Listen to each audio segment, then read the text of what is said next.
నమస్తే అండి, welcome to tree media devotion.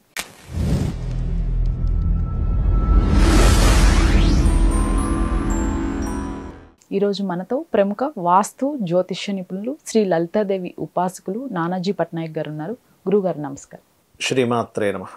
సరే, ఇప్పుడు ఉన్న జనరేషన్లో పిల్లలు దేవుణ్ణి నమ్మట్లేదు, పూజలు చేయట్లేదు అని చెప్పేసి వారు చేయాల్సినవి కూడా తల్లిదండ్రులే చేస్తూ ఉంటారు. అవునమ్మా, అవును. పూజలు మరి ఇలా పూజలు చేస్తే అసలు ఎంతవరకు ఫలితం వారికి వెళ్తుంది అంటారు? చాలా మంచి ప్రశ్న వేశారు. ఎందుకంటే ఇవాళ రేపు చాలా మంది ఫేస్ చేస్తారు. కొంతమంది పిల్లలు అయితే వాళ్ళ ఇంట్లో వాళ్ళు చెప్పినట్టుగా సేమ్ యాజ్ ఇట్ ఈస్గా ఫాలో అవుతూ దేవుని నమ్మడం ఉంటుంది. కొంతమందికి ఉండట్లేదు. కారణాలు ఏమిటంటే, మొన్న కూడా ఒక ఆవిడ ఇలాగే ఏమండి ఈ దానం ఇవ్వండి, ఈ మంత్రం మీ అబ్బాయిని చదువుకోమని చెప్పండి అంటే, మా అబ్బాయి చదవడండి, వాడు ఒకప్పుడు వరకు బాగానే ఉండేవాడు, దేవుని నమ్మేవాడు, ఒక సడన్గా మానేసాడు దేవుని నమ్మడం అన్నాడు.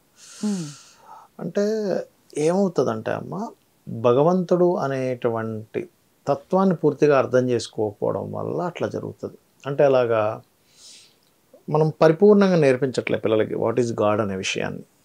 నీకు ఏమడిగితే ఇస్తాడని చెప్తున్నాం. దానివల్ల ఏమవుతుందంటే, నాకు ఎగ్జామ్స్ వచ్చేసేయాలి, నాకు ఈ జాబ్ వచ్చేసేయాలి, నేను ఇందులో ఫస్ట్ ర్యాంక్ వచ్చేయాలనుకుంటాను. రాకపోయేసరికి అయ్యో నేను దేవుణ్ణి అడిగిన రాలేదే అనే ఒక దీంట్లోకి వెళ్ళిపోతున్నారు. కానీ నువ్వు ప్రతిదీ ఇచ్చేసేది దేవుడు కాదు. నీకు ఏది అవసరమో, నీ కర్మే ఉందో నీ కర్మ ఫలితం బట్టి ఇచ్చేవాడు భగవంతుడు అనే విషయాన్ని మనం చెప్పాలి పిల్లలకి. నేను ఒకటే అడిగా ఆ రోజు, ఏమండి మరి మీ అబ్బాయి నమ్మటం లేదు అంటే, ఉదాహరణకి మీ అబ్బాయి అనుకున్న ర్యాంక్ రాలేదు అనుకుందాం అమ్మ, మరి మీ అబ్బాయి ఎగ్జామ్ రాస్తుంటే పిల్లవాడు దేవుడు వచ్చేమైనా పేపర్ ఏమైనా లాగేసుకున్నాడా? లాక్కోలేదుగా. మీ అబ్బాయి చదువుతుంటే దేవుడు వచ్చేమైనా పుస్తకం లాక్కుపోయాడా?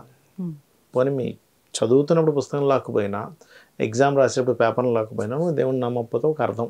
చిచ్చి దేవుడు ఇంత పని చేస్తాడో, నేను చక్కగా రాస్తామంటే పట్టుకుపెట్టిన పేపర్ అనడానికి లేదుగా.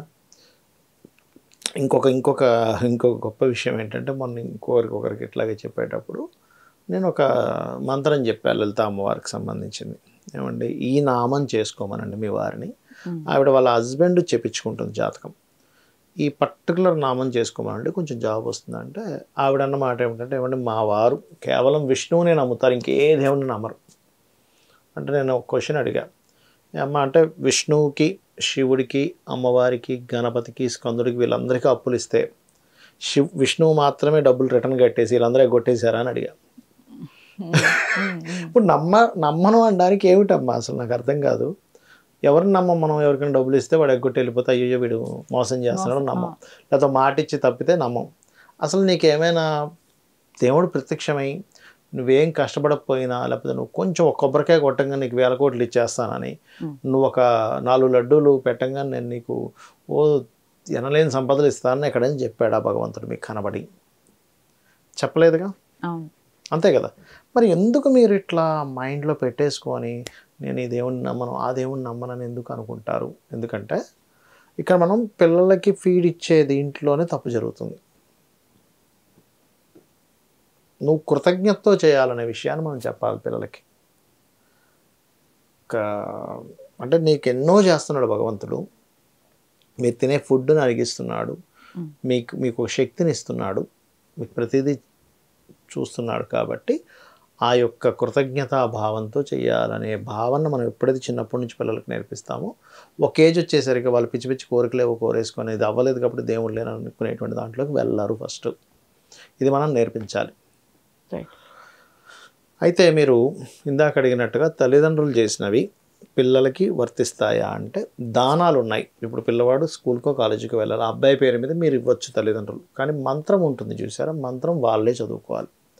ఒక చదువు రావట్లేదు సరిగ్గా, వాళ్ళకి గుర్తుండట్లేదు, హయగ్రీవ స్తోత్రం. అదేవిధంగా తెలివితేటలు బాగా అభివృద్ధి చెందాలి, హయగ్రీవంతో పాటు విష్ణు సహస్రనామాలు. ఒక్కొక్క దానికి మనం లలిత సహస్రనామాల్లో మనం ఒక్కొక్క నామం చెప్తూ ఉన్నాం మన ఛానల్లో. మొత్తం చెప్పేసాం, మళ్ళీ వాస్తు నుంచి మళ్ళీ స్టార్ట్ చేసాం. అలా ప్రతి నామము కూడా 100 out of 100% ఆ నామంలో అంత శక్తి ఉంటుంది. మీరు భక్తితో నమ్మి చేసినట్లయితే ఖచ్చితంగా ఫలితం ఉంటుంది. నమ్మి అనే పదం ఎందుకు వాడుతున్నాము?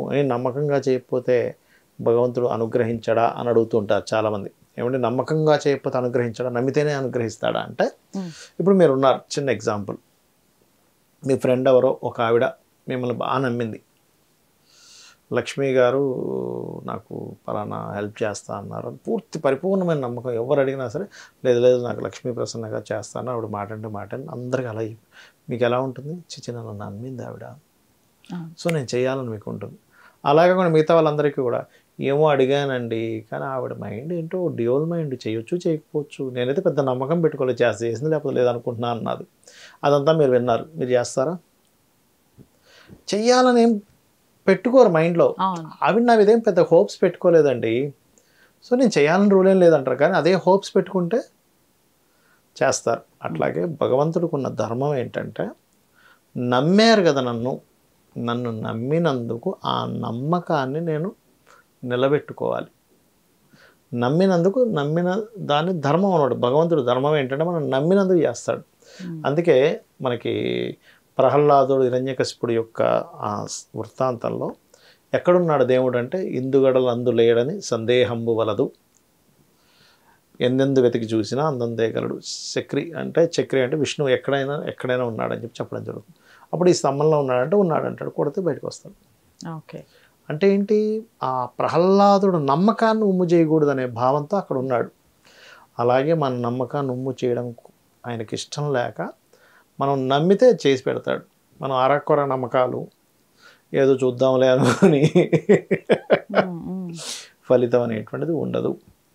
అయితే ఫస్ట్ మనం చిన్నప్పటి నుంచి పిల్లలకి ఏంటంటే కృతజ్ఞత గ్రాటిట్యూడ్ అంటారు దీన్ని ఇంగ్లీష్లో. గ్రాటిట్యూడ్ అనేది గాడ్ పార్టికల్ నా ఉద్దేశంలో, దేవుడి యొక్క సంబంధించింది. అంటే మనం కృతజ్ఞత ఆవిష్కరించుకుంటూ ఉండాలి ఎప్పుడు. అబ్బా నాకు మంచి తల్లిదండ్రులను ఇచ్చావనో, లేకపోతే మంచి ఆరోగ్యం ఇచ్చావనో, అందరూ ఇంత ఇబ్బంది పడుతున్నా నాకు మాత్రం బాగున్నామను, అన్నీ ఈ విశ్వాన్ని మొత్తం ఇంత చక్కగా నడుపుతున్నావు భగవంతుడు అనేటువంటి భావనతో మీరు ఎప్పుడైతే భగవంతుడిని చేస్తారో, అది అలవాటు చేపిస్తారో పిల్లలకి, దెన్ వాళ్ళు ఈ కోరికల వైపు వెళ్ళరు. మనకి ఎప్పుడు కూడా నమ్మకాలు అపనమ్మకాలు ఎక్కడ పోతాయంటే కోరిక వల్లే పోతాయి, గుర్తుపెట్టుకోండి. అది దేవుడి దగ్గర కానివ్వండి, భార్యాభర్తల బంధం మూలంగా కూడా కోరికలే. ఇవాళ సాయంత్రం సినిమాకి వెళ్దామన్నాడు, భర్త రాలేదు, నమ్మకం పోయింది, చెయ్యి ఇట్లాగే సాయంత్రం వస్తా అంటే రాలేదు, నైట్ ఇప్పుడు 10 o'clock వచ్చాడు అంటే ఏదో కథ చెప్తున్నాడు అంటారు, ఏదో కొనిస్తా అన్నాడు కొనివ్వలేదు, లేకపోతే భార్య ఏదో కట్నం తెస్తా అన్నది తేలేదు, భార్య మంచిది కాదు, వాళ్ళ ఇంట్లో వాళ్ళు మోసగాళ్ళు, ఫీలింగ్ వచ్చేసింది. ఏంటి నీ కోరిక పుట్టింది, మామ ఏదో ఎకరం పొలం ఇస్తా అన్నాడు, లేకపోతే ఇంకోటి ఏదో ఇస్తా అన్నాడు, ఆయన ఏదో ఉన్నప్పుడు ఇస్తా అని ఉంటాడు, ఏదో అప్పుల పాలైపోయింది, ఏదో సంథింగ్ ప్రాబ్లం అయింది, కూతురికే ఇద్దాం అనుకున్నాడు కానీ ఏదో సంథింగ్ మిస్ అయిపోయింది, మామ మంచోడు కాదు అంటే ఎక్కడొచ్చింది నీకు ప్రాబ్లం, కోరిక వల్ల. అంతే కదా, మనిషి మొత్తం క్యారెక్టర్నే మార్చేస్తున్నాం. మాట తప్పాడంటే మనిషి క్యారెక్టర్ని మొత్తం మార్చేసి మనం ఒక రకమైన నెగిటివ్ కోణంలో చూస్తున్నాం. అందుకే నాకు ఆల్రెడీ ఎంతో చేస్తున్నాడు అయ్యా, నీ కృతజ్ఞత. కోరికలు తీరుస్తాడు భగవంతుడు, తీర్చడం కాదు, నీకెంత అర్హత ఉంది. చిన్నపిల్లడికి మనం కత్తివ్వం, పొడుచుకుంటాడో కట్ చేసుకుంటాడు. అలాగే మన అర్హత మనకి యోగము మన కర్మలో లేనప్పుడు ఆయన ఇవ్వడు. ఎన్నో ఆలోచించి నువ్వెందుకు పుట్టావు, what is your purpose of లైఫ్లో అసలు నువ్వు ఎందుకు జన్మించావు ఇక్కడ, కానీ ఒక పర్పస్ ఉంటుంది. ఆ పర్పస్ కోసం నువ్వు వచ్చావు, నీ పని అయిపోతుంది, వెళ్ళిపోతావు. నువ్వు మధ్యలో అనవసరమైనవి ఏవేవో పెట్టేసుకొని అవి కొన్ని తీరితే ఆనందపడిపోయి, తీరకపోతే బాధపడిపోయి, దుఃఖపడిపోయి, ఏడ్చేసి దేవుడిని నమ్మడం మానేస్తున్నానని ఆయనకేం పోతుంది, నువ్వు నమ్మితే ఏంటి, నమ్మకపోతే ఏంటి, నవ్వుకుంటాడు. ధన్యవాదాలు. శ్రీమాత్రే నమః.